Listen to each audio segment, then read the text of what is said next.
Hello, I'm Dynast Amir.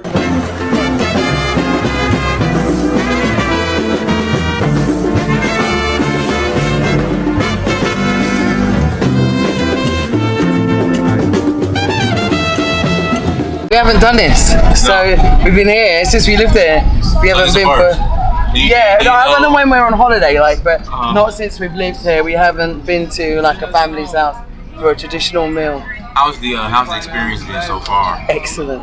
Excellent. Loving it. You gotta shout, let everybody know who you are and shout out. Okay, so I'm Juliet from my husband Adrian. Yes, I'm Adrian from BlaXit, you know? BlaXit. Yeah, we're all from BlaXit. Yeah, from BlaXit. Yeah, we're all about the repatriation back home to the motherland. We're living in Gambia. This is Amir. She just BlaXit as well. So she's come here to live. We've come here to live permanently. Enjoying life here, actually. These are our children. Hello, children. That's Caffrey and Kimara. Say hi. So yeah, we're big fans of yours. Thank you. We've been following you for years, and in fact, you inspired us. And hang on, turn around. Hey, McKinnon, turn around. Say hi. Say hello to everybody. Say hello. Greetings. Yeah. So McKinnon's also a fan. And he's the cameraman and the video editor, BlaXit. Okay, so you're the cameraman too. Yeah, I'm the video editor. Okay, man of many hats. yeah. That's So the shop there. that's our shop there. Oh, that's your shop. Oh, okay. Yeah. We got when we come back. Oh, you got ice cream too. Yeah. Okay, yeah. When we come back, we definitely Yeah, gotta we take a make look at the shop. I make homemade ice cream. My brother and I. Oh man, I gotta have a homemade ice cream. Yeah, I gotta have a homemade ice cream. You definitely will. Oh my goodness. So yeah, so we basically got fed up Right. of living in England. Our children suffered terribly from racism. We suffered terribly from racism.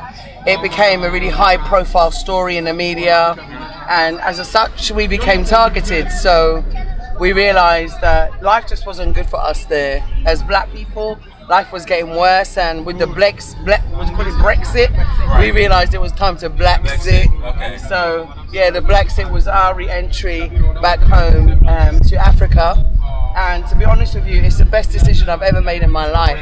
The best decision I've ever made in my life. I'm more happy. Well, I'm not even more happy. I am ecstatically happy. Being around your own people, smell that food, smell that. Oh yeah. I smell it. Being around your own people and living a genuine life, because it's genuine. You're not living like, I think Joe said, it's a double consciousness. Right. Yeah, we're not living a double consciousness anymore. We're living a single consciousness. I know exactly the feeling. I know the feeling. Like for me, when I was in corporate America, it was just a realization that I know what you're talking about. Like you're black, but you're like in white corporate America. Yes. And you're just, I know exactly what you're talking about. Double consciousness. Yeah.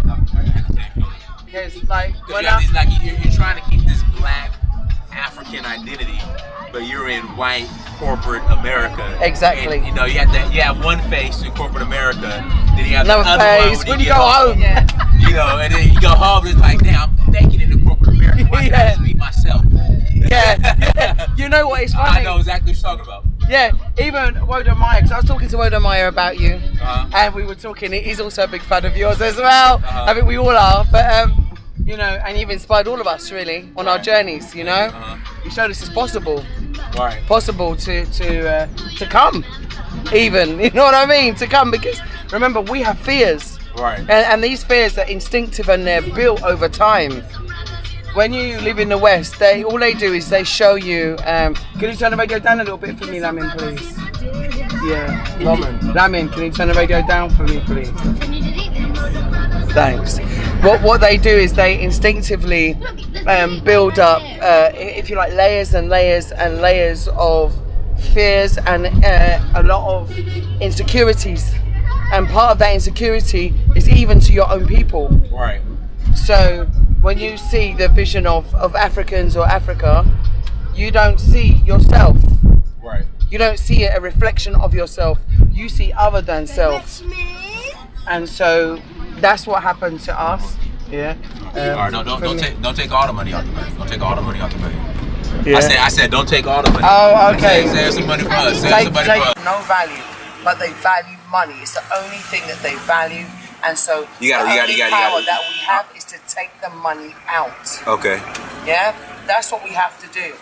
Because if you're going to try to get reparations politically, it's not going to happen. Because they don't respect you. They never have. Like Amir said, it's the illusion of inclusion. We have to stop being under this illusion of inclusion and realize where home is. Home is not where we were born, essentially, in the West. Home is where our ancestors came from. Right. The problem that we have is that information has been robbed from us, taken from us, stolen from us, you know, whipped from us, tortured from us, killed from us, raped from us. And the worst part about it is the whole painful journey has now been topped without them doing anything about it. They don't care. Yeah. They do not care.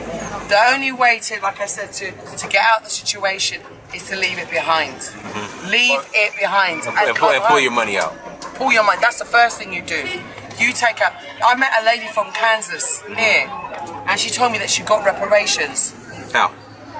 Break it down. Unpackage it. Okay. So, and I told this story to the African Union actually. Well, she was from Kansas. I'm not going to say her name, but you know, for what she did. But she told me. So I said to her, "What did you do?" She goes, "Well, I cleared my credit," and she's with a really deep American accent. I'm trying to imitate her. She goes, "I cleared my credit, my line of credit." Yeah. So I said, "What do you mean you cleared your line of credit?" She goes, "Well, you know, I had a couple things on there, so I cleared it." Credit card, yeah. So she goes. I said, "Okay, what else did you do?" She goes, "Well, I planned it. I realized I wanted to come home to Africa, and I realized I didn't have the money." Hey, your country accent is actually pretty good. Your Kansas accent, it's not that bad. Yeah, it's actually pretty good. Yeah, you sound like somebody from Kansas. Sorry, go ahead. But this is how she sounded. I loved it. Yeah. And she goes, you know. So she said, you know, and I realized, so I planned it. She said she planned to get 10 credit cards. She got 10 credit cards, and she got some loans. She noticed she counted that she needed $90,000. So she got all her loans. She got all her loans and her credit cards almost simultaneously. Right. And then simultaneously. And then what she did was she ordered her containers, she booked her flight using the credit cards, she used the loan to make minimum payments across all the loans so that she would not go into deficit. She transferred the money out of America to her African bank account. Right. And then she kept making the minimum payments until she left. And then she said she's in a new jurisdiction now. She don't have to pay it back. So she got a $90,000, which was her reparation, and she said, "Thank you. God bless America." Well, it's funny you said that because we were having a discussion the other day on how you should clear all your debts before you come to Africa. And so some people are saying you need to be you need to be debt free before you leave the continent, before you leave Africa before you leave America for Africa. But you're saying she did it, she kind of did it the other way around. Yeah, what she did, she was really clever. I think she's incredibly clever. So she knew that what she was going to do. So she took as many loans as she could, secured against everything that she could, because she knew she was leaving. Right. So because she knew she was leaving, she was able to then use the credit card to fill containers to send here. Right. So she used the credit card and went on a spending max. So she got the highest amount that she could get on her credit card and filled the containers. You know, she said she flew here, I think business class or something, that she paid for on the credit card. So she said, no, these banks were part of slavery. These banks earned from slavery, and everything they got was as a result of slavery. So therefore, she's taking her money back. And that's what she did. So, no, don't clear anything. You're in a new jurisdiction. What are they going to do? New laws, new country, new life. Right. They can't do nothing. Right. Take everything you can get from every single bank you can get, every single institution you can get, and come home. Right. Why not? They stole from you in the first place. And what she said to me, which I found really, really interesting, she said to me that all of these banks have indemnity policies. These indemnity... 7 years. Yeah. 7 years. So these indemnity policies pay back the debt. So they're not actually out of debt anyway. Not that you should care. But the debt that you've taken is going to be paid back. They're not actually losing anything. I think how it is with your credit, it'll be removed from your credit. I don't know if it's the same in the UK, but in America, it'll be removed from your credit after 7 years. Yeah. So you have 7 good years. Enjoy yourself with the money. But I think they can still sue you. They can sue you, but what are they going to sue you here? They don't even know where you live. What's your address? You have street name in Gambia? Huh?